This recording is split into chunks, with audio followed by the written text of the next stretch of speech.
Hey, what's up guys, it's Darius, and this is the HTC U11 Plus 6 months after its release.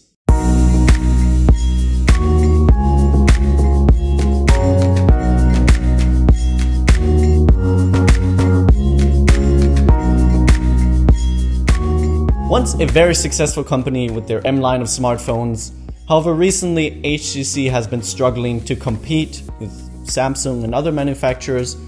Last year, however, they completely revamped their strategy, releasing the U Ultra, which was a flop, but they took a step in the right direction with the U11 and even improving on that with the U11 Plus. Actually, the same day I was writing this script, the U12 Plus was announced. However, it's very similar to the U11 Plus. Nothing major has changed, although some things are different. But in this video, we'll just be focusing on the U11 Plus 6 months after its release. First, let's address design and build. HTC used to build rock-solid metal smartphones, last seen with the HTC 10. Last year, however, they succumbed to the peer pressure, so to say, of glass-backed phones, which they introduced with the HTC U Ultra, a terrible smartphone. However, they gave it another shot with the U11, and I think they did a really good job. I think it looks really nice. It has this neat way of reflecting the light. The bezels are small and there's no real obnoxious branding. Overall, a good looking smartphone. There's even a clear backed one which looks awesome. I wish I had that one. Now the issue with the reflective back is that it's a huge fingerprint magnet. It scratches fairly easily and it's super slippery. It did sometimes slide out of my hand, but it's not so bad because the metal sides do provide some form of grip. But what's worse is when you place it on a surface that's not perfectly straight, it will definitely slide down. And HTC is aware of this because they do include a case in the box. As I'm not a fan of cases, mine fell quite often, but it's surprisingly durable, with Corning Gorilla Glass 5 both on the front and back. There's a couple of scratches, mainly on the back, but I'm actually quite surprised to how well it held up. It didn't shatter or scuff at all, which is great. It also has an IP68 rating, so don't worry about it if it happens to get wet. Taking a look around the device, you sadly won't find a headphone jack, but you will find a dual SIM slot that doubles as a microSD card slot. The buttons on the side are decent, but could be a little more tactile, and the fingerprint scanner on the back is in a good location and is very quick and accurate. And luckily it didn't get any worse over time. If HTC was known for one thing, it was for their amazing speakers. Their phones used to rock dual front-facing speakers which sounded incredible. Sadly, since a couple of generations, that's no longer the case. They've moved to a single bottom firing speaker using the earpiece to create a stereo effect. It didn't look very promising, but luckily I was wrong. It gets very loud, but doesn't distort and just sounds great. That said, I'm still a little disappointed that they didn't bring back boom sound with dual front-facing speakers, which would sound amazing. While the bezels are quite small, there definitely would have been space for them. In between the bezels, you find the very nice 6-inch 18:9 display. It's Quad HD and therefore very sharp. Sadly, it's an LCD and not an OLED panel, so the blacks could be a little better, and it should also get a little brighter. The good thing is that you can adjust the color profile to either sRGB or DCI-P3. With an almost 4000 mAh large battery life was actually really good. Not outstanding, but very good. It always lasted me a day and then some, with about 4 to 5 hours of screen on time. Now, one weird thing was that the standby time was pretty bad. Overnight it always lost around 10 to 15% of battery, which was not good. Now it does have Quick Charge 3.0, but despite its glass back, sadly no wireless charging.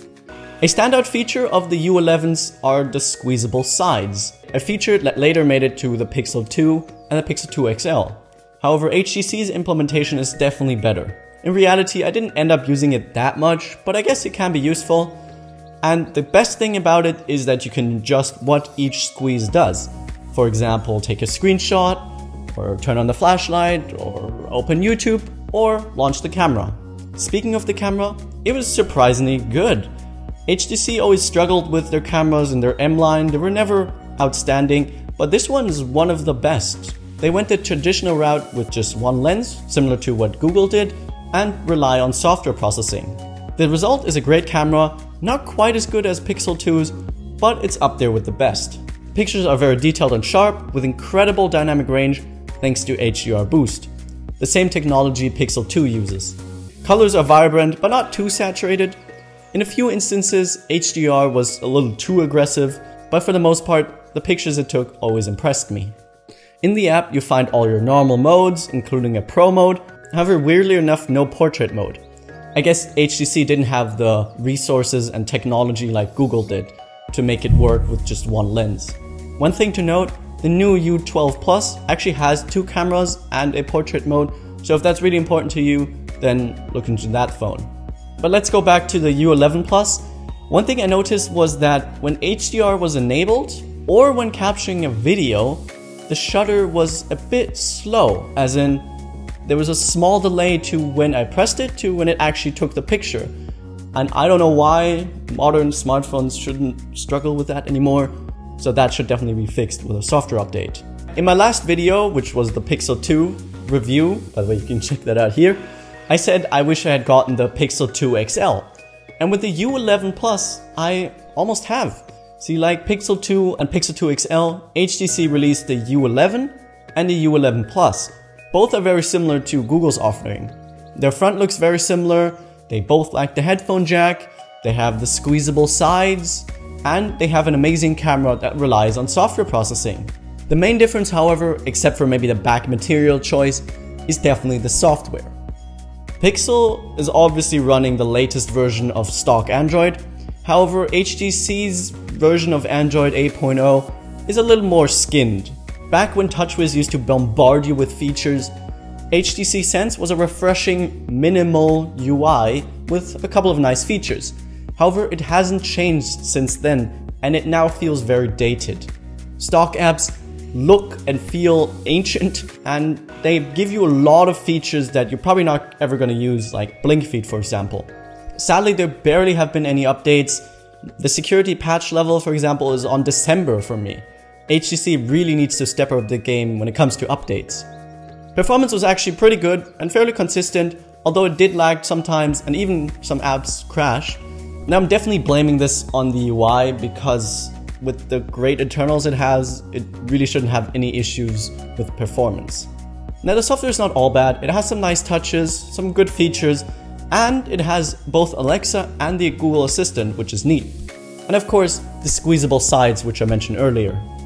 To sum up, the HTC U11 Plus is still a great smartphone, with the only real flaw being the software.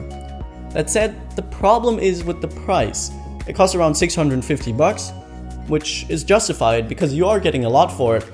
However, there's no real reason to buy this phone over any other phone. It doesn't have the best camera, it doesn't have the best design, it doesn't have the best screen, it doesn't have the best of anything.